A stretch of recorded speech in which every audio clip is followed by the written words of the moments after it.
-32 gradusda ham oyog'ingizni bemalol issiq tutib oladigan oyoq kiyim. Bugun obzorda Hoka Caja Frost 2 Gore-Tex materialidan hamkorlikda ishlab chiqarilgan oyoq kiyim bugun stolimizning ustida va bir necha oy oldin men bu oyoq kiyimni ko'rganimda bu yilgi bestseller oyoq kiyimlardan biri bo'ladi deb o'yladim va hozir ham shu fikrdaman. Chunki bitta oyoq kiyimdan kutish mumkin bo'lgan hamma narsa bu oyoq kiyimda bor, ya'ni qishki oyoq kiyimdan hamda yana qo'shimcha narsalari bor va bu qo'shimcha narsalarni bizga hozirgi kunda boshqa brendlar bermayapti va bu brend shu narsani bizga taklif qildi.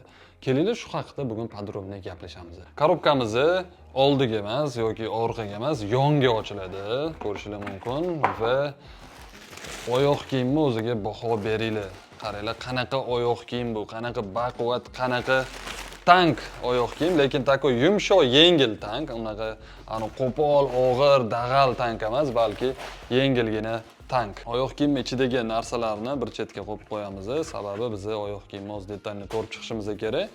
Ichida mana bunaqa podyumlarni ushlab turadigan qo'shimcha narsalari bor. Bu xursand qiladi va ularni hammasini bir chetga qo'yib, oyoq kiyim haqida gaplashamiz.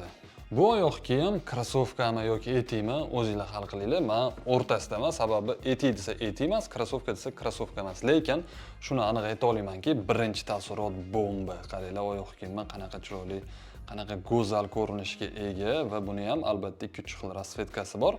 Rasvetkalarni qoldiraman, ko'rsanglar bo'ladi. Va masalaga oyoq kiyimni polni aylantirib ko'rsataman. O'zi bu yil Hoka brendi men uchun bitta kashfiyotlardan biri bo'ldi. Boshqa yillarda ham Hokaga e'tibor qaratardik, lekin bu yil ko'proq meni fokusimga tushdi. O'sha Hoka Bondi 9lar ham yoki boshqa tapchika oyoq kiyimlari ham meni ko'proq muhabbatimni qozona oldi. Sababi boshqa brendlarga qaraganda yumshoqroq, komfortliroq, narx taraflama ham hamyonbop oyoq kiyimlar chiqaryapti.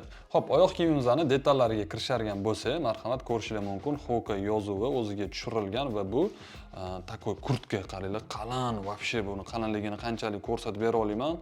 Mana shunday bir 1,5 sm qalinligiga ega, xuddi bir qalin kurtkaga o'xshaydi. Oldilari ham bir qalin-qalingina, mana yo'nlari ham har taraflama juda ham bir qalin. O'shaning uchun men bitta qorri znachogi hamda Caja Frost, ya'ni sovuqlik, muzlik yozuvi, Caja nima, Hoka yozuvi, Hoka logotipi, bu yerda ham Hoka logotipi o'ziga tushirilgan va material suv qaytaruvchi material, ya'ni suvni tashqariga turtib yuboradi. Sababi bu mana men yozib qo'yganidek Gore-Tex materialidan tashkil topgan. Mantlari to'lqin simon qilib qilingan va xuddi kurtkalardagi tipi uzori bor va buni poshnasi ikki kerak bo'lsa, tegi qismi bilan 3 turga bo'linadi. Birinchisi mana bu yumshoq kopi, xuddi o'sha Bondi 9 yoki Clifton boshqa krossovkalarga o'xshab yumshoq kopidan foydalanilgan, ya'ni birinchi kutib olish udari yumshoq kopiga tushadi va ikkinchisi sal qattiqroq rezinaga tushadi. Mana bu o'rtasidagi rezina sifat kopi bu ham va bu ham ikkinchi udari qabul qilgandan keyin uchinchisi уже tagidagi Vibram. Vibramni ham bilasizlar, bu ham bitta brend va oyoq kiyimi tegini juda bir stabil ushlab bera oladi. Yer ustida sirpanmaslikni oldini oladi, qanaqadir ham stabilni turadi. O'shaning uchun ham Vibramdan foydalangan Hoka ushbu oyoq kiyimida. Keyingi boshqa krossovkalarda yo'l tarafi buni kirish qismi. Mana bu manjetda qaranglar. Xuddi bir kurtkani qo'l qismiga o'xshagan manjeti bor va bu уже qo'lda bir maza qilyapti odam va kirish qismini qaranglar. Voy, yoribdi. Mana oldi hamda orqasidan foydalanib, bemalol oyoqni tiqqanliklardan keyin mana bu oddiygina rezina yordamida mana bu qismlarini tortib qo'ysanglar bo'ladi. Ya'ni oyog'i belini bo'g'ib qo'yasizlar, mana qaranglar, qalin qilib, qattim qilib aniqrog'i va oyoq kiyim. Keldim, o'zimga qulay qilib qo'yay mana.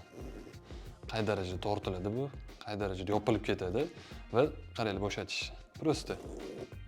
Ya'ni siz buni bemalol perchatkada ham amalga oshira olasiz. Perchatkani yechib, yo'q, unaqa emas, knopka o'shanga mo'ljallanganki, mana. Qattiq tortasiz, kerak bo'lsa mana ozgina tortsangiz bo'shaydi, lekin yana mustahkam ushlab turadi.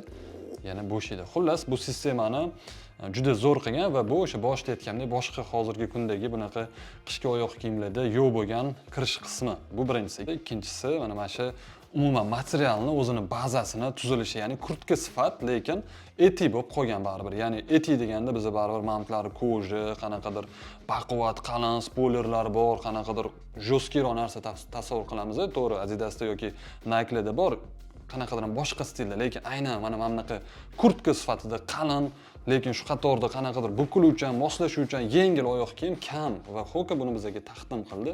O'sha taraflama menga bu oyoq kiyim juda yoqdi va krossovka bilan yaxshi qiziqadigan, shug'ullanmaydi, lekin krossovkaning ichida bo'lgan ba'zi bir klientlar ham sevib qoldi. Mana o'sha bitta klientimizning zakazi bu.